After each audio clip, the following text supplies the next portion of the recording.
सबको एक तरीके का लॉ रहने, हिंदूज को, मुसलमान को, सिख्स को, क्रिश्चियन को, पारसीज को, जोरस्ट्रियंस को, सबको एक तरीके का लॉ बनाइए।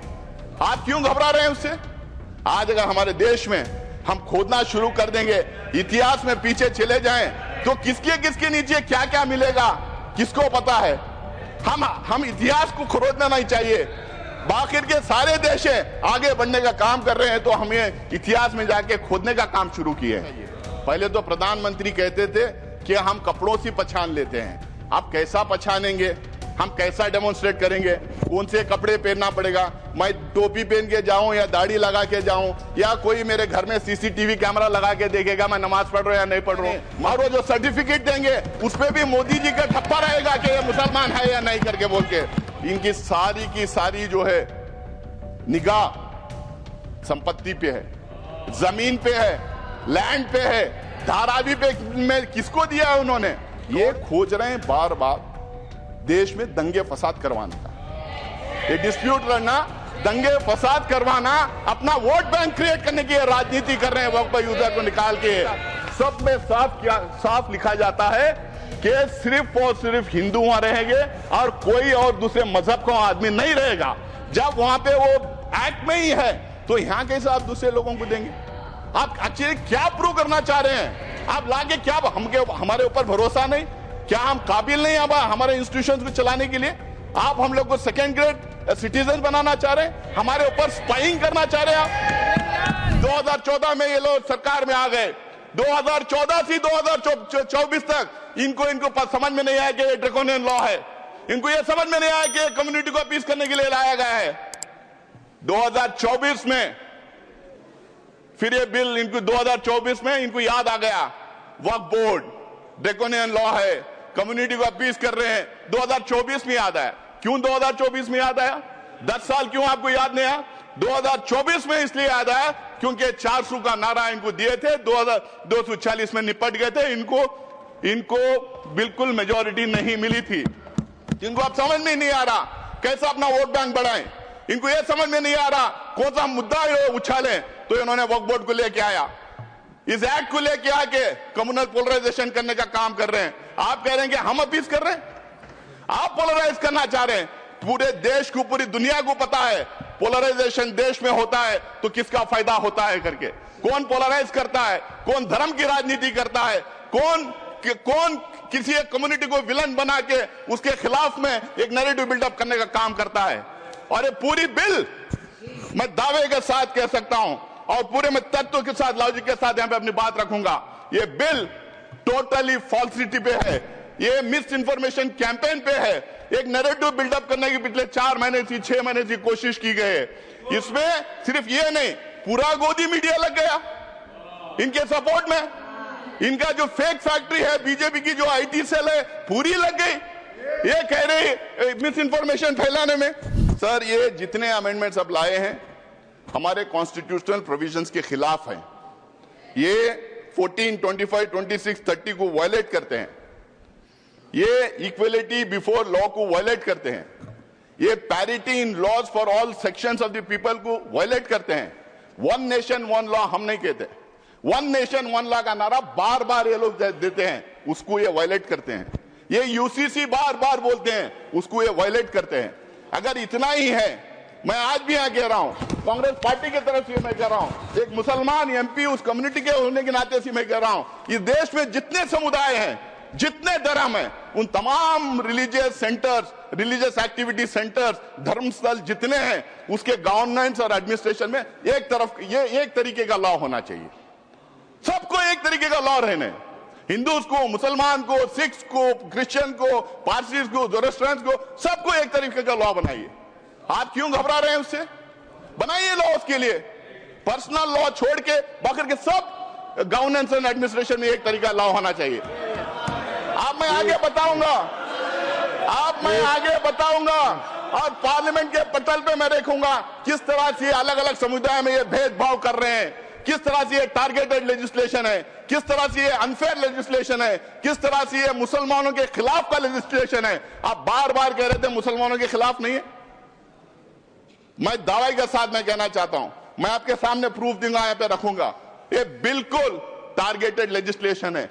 आप इस देश में आप ये मैसेज देना चाहते हैं कि यहां पे एक कम्युनिटी को बिल्कुल सेकेंड क्लास ग्रेड का सिटीजन हम बना के रखेंगे। आप जिस तरह के लॉस लेके आ रहे हैं वो धर्म के आधार पे आप लॉस लेके आ रहे हैं। ये पहला नहीं है। कल कोई सीएए एनआरसी की बात कर रहा था, यहां अमित शाह जी बैठे हैं। जब उस हाउस में हम लोगों ने सवाल किया था तो इन्होंने बोला था क्रोनोलॉजी से समझिए, ये सिर्फ सीएए नहीं है, इसके साथ एनआरसी और एनपीआर जुड़ेगा। जब इनसे सवाल पूछा गया था तो बोले नहीं, इससे लिंक्ड है। आप कह रहे हैं कि हम धर्म के आधार पे हम किसी की सिटीजनशिप छीन नहीं रहे, लेकिन धर्म के आधार पे आप सिटीजनशिप रोक रहे हैं। ये पहली बार हिंदुस्तान की कॉन्स्टिट्यूशन में ऐसा हुआ है। मुझे नहीं लगता है कि कहीं ऐसा और हो रहा होगा। उसके बाद में 1991 का सेटल्ड क्वेश्चन है sir, 1991 places of worship act का सेटल्ड क्वेश्चन है। उसमें इनके लोग हाई कोर्ट में चले जाते हैं, सुप्रीम कोर्ट में चले जाते हैं, उसके खिलाफ इनके पार्टी के ऑफिस बेयरर्स पिटीशन फाइल करते हैं 1991 प्लेसेस ऑफ वर्शिप एक्ट के खिलाफ में, और मंदिरों के नीचे मस्जिदें ढूंढने का काम करते हैं। आज अगर हमारे देश में हम खोदना शुरू कर देंगे, इतिहास में पीछे चले जाएं, तो किसके नीचे क्या क्या मिलेगा किसको पता है। हम इतिहास को खोदना नहीं चाहिए। बाकी के सारे देश आगे बढ़ने का काम कर रहे हैं, तो हमें इतिहास में जाके खोदने का काम शुरू किए। अभी किरण रिजिजू जी ने बताया कि वक्फ का मायना क्या है। सर, वक्फ का माना दान है। It as simple as that. वक्फ का माना दान है। दान कोई भी किसी को भी कर सकता है। ये बार बार कह रहे थे कि 2013 में एनीबडी कैन डोनेट करके लेके आए। इनको शायद ये पता नहीं, हुजूर प्रॉफिट मोहम्मद के जमाने में गैर मुसलमानों भी दान करते थे। बहुत इंपॉर्टेंट सेंटर से जहां पे गैर मुसलमानों ने दान किया है। दान के लिए कोई रोक नहीं है, और ये दान का कॉन्सेप्ट सिर्फ हमारे धर्म में नहीं है। हम उसको वक्फ के नाम से कहते हैं, लेकिन दान का कॉन्सेप्ट हर मजहब में है। हिंदूज में है, सिख्स में है, क्रिश्चियंस में है, दुनिया के हर मजहब में दान का कॉन्सेप्ट है। हमारे दान के कॉन्सेप्ट से बनाए हुए इदारों को गवर्न करने के लिए, एडमिनिस्ट्रेट करने के लिए, रेगुलेट करने के लिए वक्फ बोर्ड बना है। ये बात फैलाई जा रही है, क्यों सिर्फ मुसलमानों को वक्फ बोर्ड चाहिए, क्यों हमारा बोर्ड नहीं चाहिए, क्यों सनातन बोर्ड नहीं चाहिए। इतना सोशल मीडिया में इसको फैलाया गया, मुसलमानों को अपील करने के लिए वक्फ बोर्ड बनाए गए। शायद इनको पता नहीं, शायद ये बोलना भी नहीं चाहते। इस देश में एंडोमेंट बोर्ड्स हैं, इस देश में मुजरा डिपार्टमेंट्स हैं, इस देश में हिंदू रिलीजियस प्लेसेस एक्ट्स हैं, इस देश में एसजीपीसी है, इस देश में बहुत सारे स्टेट्स में क्रिश्चियंस के लिए काउंसिल्स और कॉर्पोरेशंस हैं। हर मजहब के लिए है। हर मजहब के रिलीजियस इंस्टीट्यूशंस को गवर्न करने के लिए अलग अलग एक्ट्स बनाए गए हैं। टेंपल ट्रस्ट से, स्टेट से अलग अलग एक्ट्स बनाए गए हैं। आप ये क्यों भ्रम फैला रहे हैं? और ये सिर्फ कांग्रेस का अचानक बनाया हुआ मामला नहीं वक्फ का। आपने अभी कहा कि अंग्रेजों के जमाने में वक्फ को रेगुलेट करने के लिए कई एक्ट्स आए थे, उसको आगे बढ़ाते गए, उसमें अमेंडमेंट लाते गए, उसमें सुधार लाने के लिए कई अमेंडमेंट्स लेके आए। कांग्रेस ने उसको सुधार करने के लिए कई काम किया है। और 1995 में 2013 के एक्ट्स के बारे में बार बार जो बोल रहे हैं, वो बिल्कुल वक्फ बोर्ड को स्ट्रेंथन करने के लिए, वक्फ प्रॉपर्टीज को बचाने के लिए, एंक्रोचर्स को हटाने के लिए, उसमें ट्रांसपेरेंसी लाने के लिए हम लोगों ने वो अमेंडमेंट्स लेके लाए थे, और इनका पूरा सहयोग और सपोर्ट उसमें था। आज भी यहां पे बोल रहे थे कि वक्फ बोर्ड कोई भी जमीन को अपनी जमीन डिक्लेयर कर सकती है। क्या हिंदुस्तान में लॉ नहीं है? क्या रेवेन्यू रूल्स नहीं है? क्या प्रॉपर्टी रूल्स नहीं? मतलब कहीं पे भी हम टवल डाल दें और हमारी बना लें। हम ट्रेनों में चलते हैं, ट्रेनों में नमाज पढ़ते हैं, फ्लाइट्स में नमाज पढ़ते हैं, तो नमाज पढ़ ले तो क्या ट्रेन हमारी हो गई? क्या फ्लाइट हमारी हो गई? क्या वक्फ में उसको लिखवा दें? वक्फ को जो पावर दिया था, अगर वक्फ बोर्ड के सामने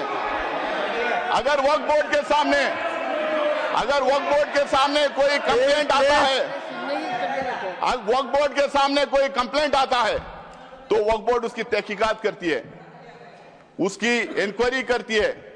उसके लिए सेट रूल्स हैं। शायद किरण रिजिजू जी को यह बात पता नहीं कि हर स्टेट उस इंक्वायरी कैसा कराया जाए, हर स्टेट के रूल्स अलग बने हुए हैं। मैं वक्फ बोर्ड का मेंबर पिछले 6 साल से हूं सर, कर्नाटका में 6, अब 7वां साल कंप्लीट कर रहा हूं। तो वहां पे ये पूरा आपको इंक्वायरी तो बोले प्लीज। पूरा इंक्वायरी होने के बाद में सर्वे कमिश्नर उसको सर्वे करता है, कलेक्टर उसको चेक करता है, फिर उसके बाद में स्टेट गवर्नमेंट को जाता है, स्टेट गवर्नमेंट उसको वेरीफाई करती है, उसके बाद में वक्फ गेजेट उसके बाद में सरकार उसको गेजेट करती है।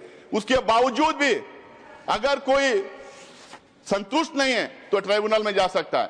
अगर वहां भी कोई अगर वहां भी उसके खिलाफ अगर डिसीजन जजमेंट आता है, अगर वहां पे वो कन्विंस नहीं है तो वो कोर्ट में जा सकता है। आज ये कह रहे हैं कि कोर्ट में रिव्यू नहीं कर सकते, कोर्ट में बिल्कुल रिव्यू कर सकते हैं। अगर कोर्ट में रिव्यू नहीं कर सकते तो हाई कोर्ट में और सुप्रीम कोर्ट में वक्फ के इतने केसेस कैसा हो रहे हैं। पहले तो प्रधानमंत्री कहते थे कि हम कपड़ों से पहचान लेते हैं, आप कैसा पहचानेंगे, हम कैसा डेमोन्स्ट्रेट करेंगे, कौन से कपड़े पहनना पड़ेगा, मैं टोपी पहन के जाऊं या दाढ़ी लगा के जाऊं, या कोई मेरे घर में सीसीटीवी कैमरा लगा के देखेगा मैं नमाज पढ़ रहा हूं या नहीं पढ़ रहा हूं, मस्जिदों में सीसीटीवी कैमरा लगाएगा, या और कोई तरीका होगा कि 5 साल प्रैक्टिसिंग मुस्लिम है या नहीं पता करने के लिए, या नहीं कोई रिजू जी से मैं पूछना चाह रहा हूं क्या एक दूसरा डिपार्टमेंट खोलेंगे कि ये आइडेंटिफाई करने के लिए प्रैक्टिसिंग मुस्लिम है या नहीं, और वो जो सर्टिफिकेट देंगे उस पे भी मोदी जी का ठप्पा रहेगा कि ये मुसलमान है या नहीं करके बोल के, हाँ मोदी जी की फोटो भी लगा देंगे उस सर्टिफिकेट पे। सर वक्फ बाय यूजर की बात, तो सबसे बड़ा मार जो इस बिल में ला रहे हैं वक्फ बाय यूजर, क्यों ये ला रहे हैं सबको पता है।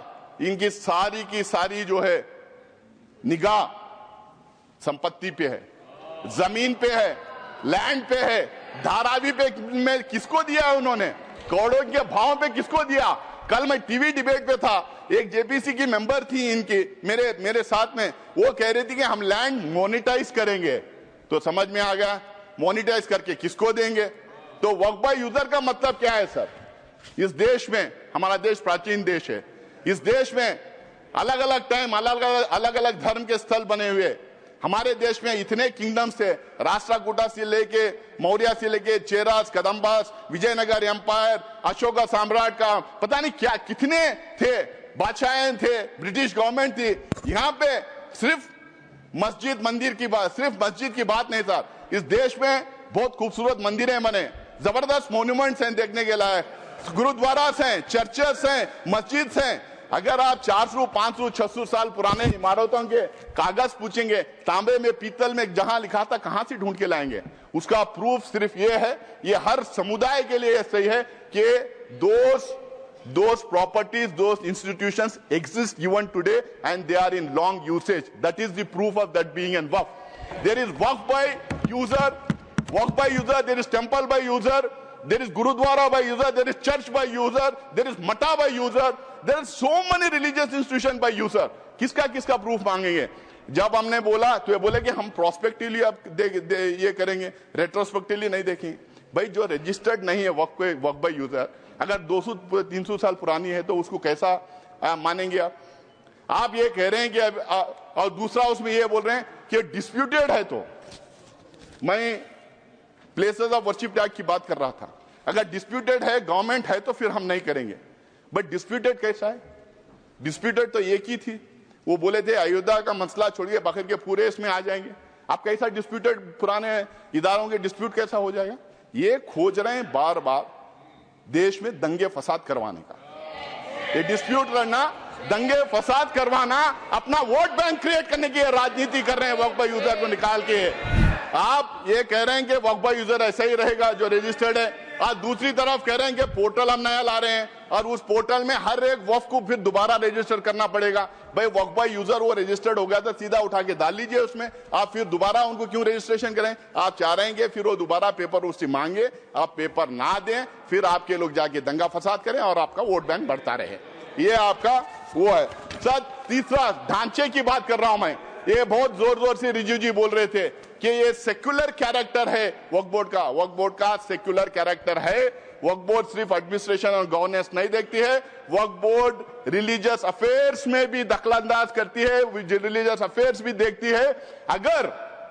अगर आपको इतना ही है, अगर आप कह रहे हैं, अगर मैं आपकी बात भी मान लूं, तो मैं आपसे पूछना चाहता हूं, क्या हिंदू रिलीजियस एक्ट के तहत जो इंस्टीट्यूशंस बने, एंडोमेंट एक्ट, मुद्रा department, places of Hindu religious places act, SGPC और अलग अलग समुदाय के जो इदारे जो बने हैं, क्या उसमें एक मुसलमान, एक सिख, एक बुद्धिस्ट, एक जैन को आप रखेंगे? क्या मुझे रखेंगे आप उसमें? आप मुझे रखेंगे आप उसमें?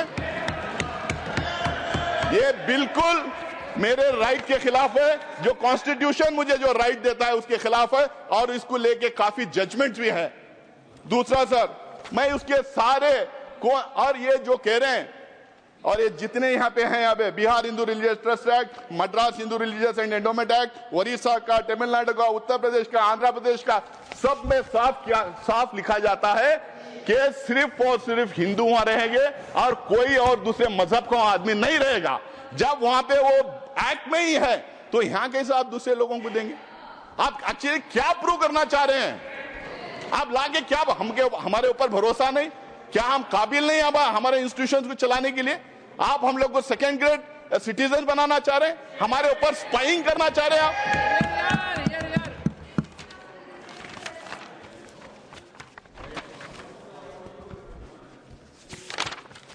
सर, सीईओ को लाने की बात थी कि मुस्लिम सीईओ नहीं रहेगा, दूसरा आएगा। वहां पे भी मैं तमिलनाडु, तेलंगाना, आंध्र प्रदेश के मैं एक्ट बताता हूं, वहां पे भी यह कहा गया कि हिंदू।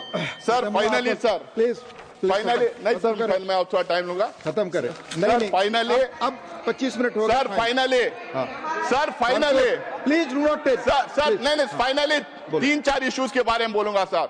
रिजू जी कल भी बोले, आज भी बोले, 123 प्रॉपर्टीज को लेके भ्रम फैलाया जा रहा है। ये सारे के सारे 123 प्रॉपर्टीज आके या तो दरगाह है, या तो मस्जिद है, या तो खबरस्तान है, या तो ईदगाह है। ये झूठ है। ऑथेंटिकेट करो, ऑथेंटिकेट करो, उसकी लिस्ट में आपको देना चाह रहा हूं। ऑल 120 और इसको धन्यवाद आपकी बात।